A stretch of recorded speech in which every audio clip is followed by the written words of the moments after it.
কোয়েল পাখি খামারের কিন্তু প্রফিটেবল একটা জায়গা হচ্ছে ডিম। এরপরে আছে কোয়েল পাখির বাচ্চা। বাচ্চা উৎপাদন করেও টাকা লাভ হয়, অনেক টাকা ইনকাম করা যায়। কিন্তু আসসালামু আলাইকুম সুপ্রিয় দর্শক মণ্ডলী, প্রতিনিয়ত আপনাদেরকে আমি কোয়েল পাখির ভিডিওর আপডেট দিয়ে থাকি। তারই ধারাবাহিকতায় আজকে হচ্ছে আপনার 26শে নভেম্বর 2024 সাল। তো আজকে আমি কোয়েল পাখির ভিডিওর আপডেট দেওয়ার জন্য আবারও আপনাদের সামনে হাজির হয়েছি। তো এই যে দেখতে পাচ্ছেন আমার হাতে একটা জিঙ্ক, এটার নাম হচ্ছে জিঙ্ক বি। এটা আমরা কোয়েল পাখিকে গত 2 দিন হচ্ছে রাত করে দিচ্ছি। এটা আমরা 5 থেকে 7 দিন ডোজ করাবো, মাসের ভিতরে যে কোনো একদিন। তো আসুন আপনাদেরকে আমার কোয়েল পাখির ভিডিওটা আজকে দেখি আমি কতগুলো ডিম পারছে আমাদের কোয়েল পাখি, এবং আমাদের কোয়েল পাখি কী অবস্থায় আছে। যেহেতু আপনারা জানেন এটা আমার পরীক্ষামূলক খামার, সেহেতু আপনাদেরকেও দেখাই, আমি আমার সাথে সাথে আপনাদেরকেও আমি দেখাই যে আমার কোয়েল পাখির বর্তমান অবস্থা কী। দেখি, এই যে দেখতে পাচ্ছেন আমাদের কোয়েল পাখিগুলো। হ্যাঁ, কোয়েল পাখি মোটামুটি ঝরঝরে এবং ফুরফুরে মেজাজে আছে। আমাদের কোয়েল পাখি বর্তমানে কোনো সমস্যা আল্লাহর রহমতের নাই। শুধু একটা সমস্যা আছে, সেটা আপনার কোয়েল পাখির যেটা শারীরিক অসুস্থতা, এ ধরনের কোনো সমস্যা না, ওইটা ডিম রিলেটেড একটা সমস্যা। যেটা হচ্ছে আমাদের পাখিগুলো কয়েকদিন যাবত দেখতে পাচ্ছেন 2-1টা পাখি করে ডিম আটকে আটকে আমাদের পাখি মারা যাচ্ছে। তো ওইটার আমরা সলিউশন হিসেবে যেটা ব্যবহার করছি, এটা নিয়ে পরে একটা ভিডিও দিব। যদি এই সলিউশনটা আমাদের কাজে লাগে তাহলে আপনাদেরকে জানাবো, আর যদি কাজে না লাগে তাহলে তো অবশ্যই আপনাদেরকে জানিয়ে কোনো লাভ হবে না।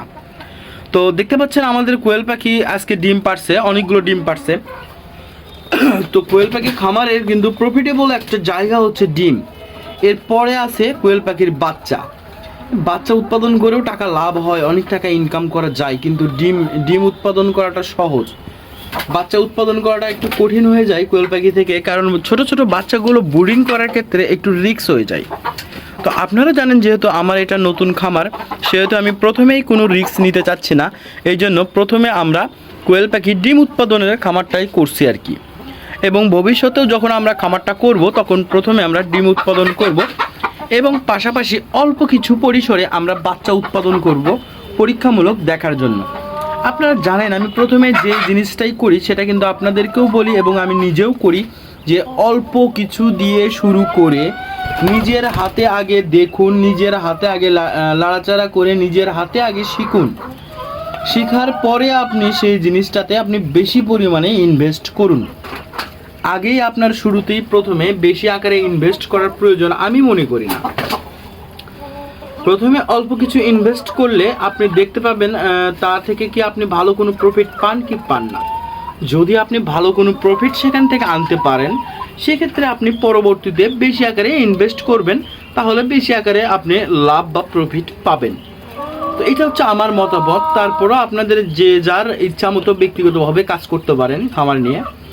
তো আমি যেহেতু গরু পাখি খামার অর্থাৎ এই প্রাণী সম্পর্কে আসি আর কি, তো এগুলো নিয়েই আমি ভবিষ্যতে থাকতে চাই। ভবিষ্যৎ প্ল্যানিং আছে, একটা গরুর খামার হবে, সেখানে আপনার কোয়েল পাখির খামার থাকবে ছোট একটা। পাশাপাশি কিছু এই যে গতদিন দেখাইছিলাম আপনাদেরকে যে কিছু ডিমের মুগরি আছে, এগুলো ডিমের মুগরিও আরও বড় আকারে করার চিন্তা ভাবনা আছে। তবে আমার মনে হয় ডিমের মুগরির থেকে কোয়েল পাখিটা লাভজনক হবে বেশি। আর একটা কথা বলি, যদি আপনারা কোয়েল পাখির খামার করেন অবশ্যই আপনারা কিন্তু খামার করার আগে ছেলে মেয়ে এবং কোয়েল পাখির জাতটা চিনে জেনে বুঝিয়ে তারপরে খামারটা করবেন। তো আলহামদুলিল্লাহ আমাদের পাখিগুলো আজকে খামারে এসে দেখি প্রায় অনেকগুলো ডিম পারছে। তো ডিমগুলো আমরা এখন জড়ো করব, হারভেস্ট করব আর কি, উঠাবো। ডিম উঠানোর পরে গণনা করে আপনাদেরকে জানাবো যে 26শে নভেম্বর 2024 সালে আমাদের পাখির ডিমের পার্সেন্টেজটা কেমন আসে। অনেক ভাই ইতিমধ্যে আমাকে কমেন্টে জানিয়েছেন যে তাদেরই নাকি শীতের ভিতরে ডিমের পার্সেন্টটা অনেক অংশেই কমে যায়। কিন্তু আমরা যতটুকু দেখতেছি আর কি, কোয়েল পাখি তো আমাদের মোটামুটি ভালো একটা ফেভার করছে আর কি, যার ফলে আমরা দেখতে পাচ্ছি আমাদের শীতের ভিতরে কোনো প্রকারের ডিমের পার্সেন্টেজ কমেনি। মোটামুটি ডিমের পার্সেন্টেজ স্বাভাবিক আছে এবং মোটামুটি বাড়ছে আর কি। আমরা মোটামুটি স্বাভাবিক পার্সেন্টেজ যেটা ধরি সেটা হচ্ছে 90 থেকে 95% ডিম, এটা স্বাভাবিক পার্সেন্ট। এবং 80 থেকে 85 আসলেও আমাদের কোনো সমস্যা নাই, তা থেকেও আমরা লাভ বের করতে পারবো। কারণ কি? কারণ হচ্ছে আপনারা জানেন আমাদের কোয়েল পাখি যে খাবারটা খায়, 100 কোয়েল পাখি ধরেন খাবার খায় হচ্ছে আপনার 2.5 কেজি। 2.5 কেজি খাবারের মূল্য হচ্ছে আমাদের এখানে বাজার দর হিসাবে মূল্য হচ্ছে আপনার 120 টাকা আর হচ্ছে আপনার 35 টাকা, তাহলে হচ্ছে আপনার 155 টাকা। এবং যদি আপনি মেডিসিন বা ওষুধ খরচটাও ধরেন সাথে, 160 থেকে 70 টাকার উপরে 100 পাখি কখনোই খাবে না। আমাদের এখানে বাজার দর যেটা সেটা বললাম। তো 160 থেকে 70 টাকা যদি আমাদের পাখিগুলো খেয়ে থাকে, তো সে পাখি থেকে আমরা যদি আপনার 40 পিস ডিম উঠাই, 40% মতন যদি ডিম উঠাই, তাহলে ইনশাল্লাহ আশা করা যায় যে তাদের খাবারের টাকা অন্তপক্ষে বা তাদের খরচের টাকা অন্তপক্ষে উঠে আসবে।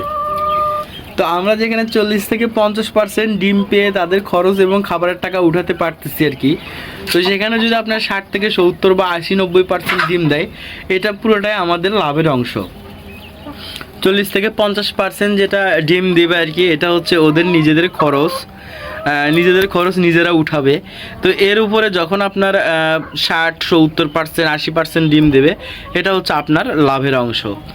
তো লাভের অংশ শুধু ওই আপনার 60 আলো বা 70 আসলো, এতে আপনি থামে থাকলে কিন্তু চলবে না। কারণ আপনার জিনিসটা কোয়েল পাখির খামারটা করা হচ্ছে আপনার 2 টাকা ইনকামের আশায়।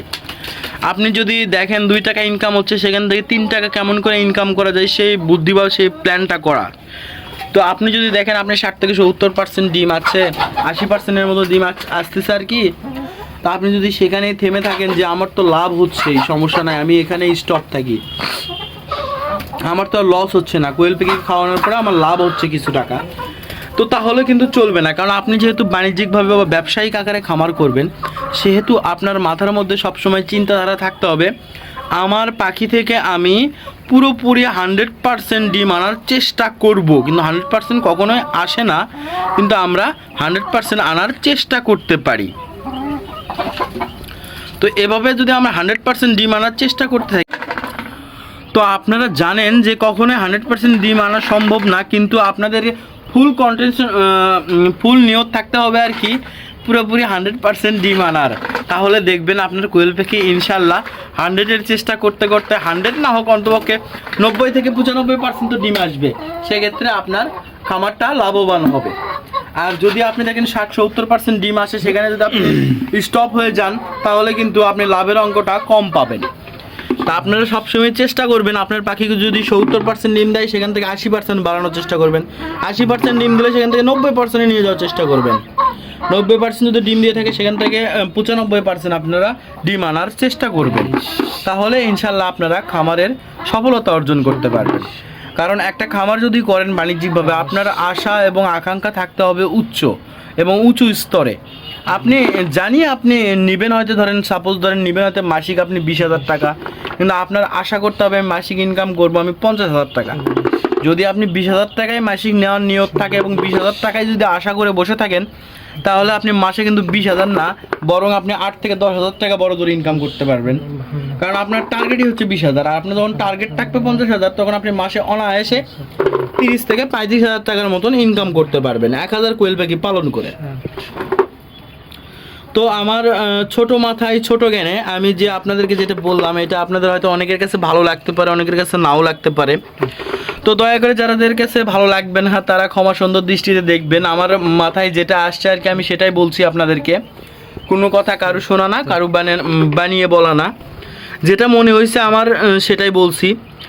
এই জন্যই আমি আপনাদেরকে ভিডিও দেই যে আমি যে কোয়েল পাখির খামারটা করতেছি, এখান থেকে আসলে সত্যতা কি সেটা যাচাই করার জন্য আমি নিজেও দেখবো, আপনাদেরকেও দেখাবো। এটার জন্যই আসলে আমি কিন্তু অল্প পরিসরে আমরা খামারটা করছি আর কি। তো আমাদের ডিম হারভেস্ট প্রায় শেষ, তো গণনা চলতেছে।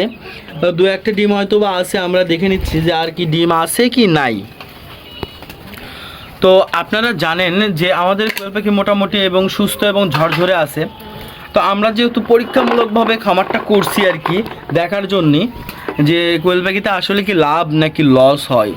তা আমি যেটা দেখলাম যে আসলে মনোযোগ সহকারে এবং ফুল কনসেন্ট্রেশন দিয়ে যদি আপনি খামারটা করতে পারেন, তাহলে ইনশাল্লাহ আপনার কোয়েল পাখির খামারে কখনো লস হবে না। আর আদৌ একটা কথা আছে যে আপনার শীতের সময় কোয়েল পাখির আপনার ডিমের পার্সেন্টেজ, অনেকে একটা ভুল ধারণা ছিল, শীতের সময় কোয়েল পাখির ডিমের পার্সেন্টেজটা ঠিক থাকে না। শীতের সময় ডিম কমে যায়, শীতের সময় পাখির নানান ধরনের সমস্যা হয়। কিন্তু আপনি যদি নিয়মিত কোয়েল পাখিকে এডিএসএল দেন, নিয়মিত যদি কোয়েল পাখির তাপমাত্রা মেনটেন করে রাখতে পারেন কোয়েল পাখির খামারে, ইনশাল্লাহ আমি কথা দিলাম আপনার খামারে কখনোই আপনার শীতের ভিতরে কোয়েল পাখির ডিমের প্রোডাকশন কমবে না। কিন্তু যারা এটা মেনটেন করে না, কোয়েল পাখির ঠিকমতো যত্ন নেয় না, তাদের তাপমাত্রাটা ঠিক রাখে না, তাদের ক্ষেত্রে, তাদের খামারের ক্ষেত্রে এই সমস্যাটা বেশি হয়। তো আমার জানা মতো ভাই, আপনি কোয়েল পাখির ফুল যত্ন নেন। আপনি কোয়েল পাখি যদি পালন করার ইচ্ছা থাকে পুরোপুরি মনোনিবেশ করুন। আপনি অল্প দিয়ে 10, 20টা, 100টা, 50টা আপনি ঘরের কোণে 10টা হলেও পালন করে আপনি নিজে আগে দেখুন, নিজে ভালো মতো যত্ন নিন। আপনি অল্প পাখিকে যেভাবে যত্ন নিচ্ছেন এইভাবেই যদি আপনি যখন বড় আকারে করবেন, বেশি পাখিকেও যদি যত্ন একটু সময় বেশি দিয়েও যত্ন নিতে পারেন, তাহলে ইনশাল্লাহ আপনার সফলতা কেউ আটকাতে পারবে না কোয়েল পাখি থেকে। কারণ কোয়েল পাখি আপনারা জানেন এটা সারা বছর ব্যবসা হয় না। সারা বছর হয় কোনটা, সেটা হচ্ছে আপনার বাচ্চা উৎপাদন, যেটা এটার ব্যবসা সারা বছর টুকটাক বেচা কেনা হয়। কিন্তু ডিমও বেচা কেনা হয় সারা বছর, কিন্তু সারা বছর এরকম ভালো রেট বা ভালো দাম পাওয়া যায় না, যার ফলে সারা বছর এতটা লাভ করা সম্ভব হয় না। তো আজকে আমরা কোয়েল পাখির ডিমগুলো উঠালাম, আপনারা জানেন এবং দেখলেন। তো কোয়েল পাখির ডিম আমরা আজকে পেয়েছি প্রায়, আজকে আমরা কোয়েল পাখির ডিম পেলাম প্রায় হচ্ছে আপনার সকালে পাইছি 2-1টা, প্রায় সব মিলে 93 পিসের মতন ডিম পাইলাম। তো আমাদের পাখি যেহেতু আপনারা জানেন, আমাদের পাখি 101টার মতন আছে আর কি। 101টা পাখি, তার ভিতর পুরুষ পাখি 2টা, ধরেন 99 পিস পাখি আছে। 99 পিস পাখির মধ্যে আমার 93 পিস ডিম দিল। তার মানে প্রায় 94% বা 95%-এর মতন আমরা ডিম পেলাম কোয়েল পাখি থেকে। তো ইনশাল্লাহ আমার ভিডিওটা আপনাদের আশা করি ভালো লাগছে, এবং এরপরে আপনারা কি কি বিষয় নিয়ে আমার থেকে ভিডিও আশা করছেন সেটা অবশ্যই আপনাদেরকে জানাবো। এরপরের ভিডিওতে আমি আপনাদেরকে দেখাবো কোয়েল পাখি নাকি ডিমের জন্য কোয়েল পাখি নাকি ডিমের জন্য মুগরি পালন করবেন কোনটা। আর এই সম্পর্কে সব কিছু সম্পর্কে তথ্য জানতে হলে আমার সাথে যোগাযোগ করতে পারেন, আমার কমেন্ট সেকশনে কমেন্ট করতে পারেন। আমার ভিডিওটি ভালো লাগলে অবশ্যই আমার ভিডিওতে একটা লাইক, কমেন্ট, শেয়ার করবেন। চ্যানেলটি সাবস্ক্রাইব করে আমার পাশে থাকবেন, আমাকে আরও নতুন নতুন ভিডিও বানাতে উৎসাহিত করবেন। সবাই ভালো থাকবেন, সুস্থ থাকবেন। আজকের মতো এ পর্যন্তই। আসসালামু আলাইকুম ওয়া রাহমাতুল্লাহি ওয়া বারাকাতুহু।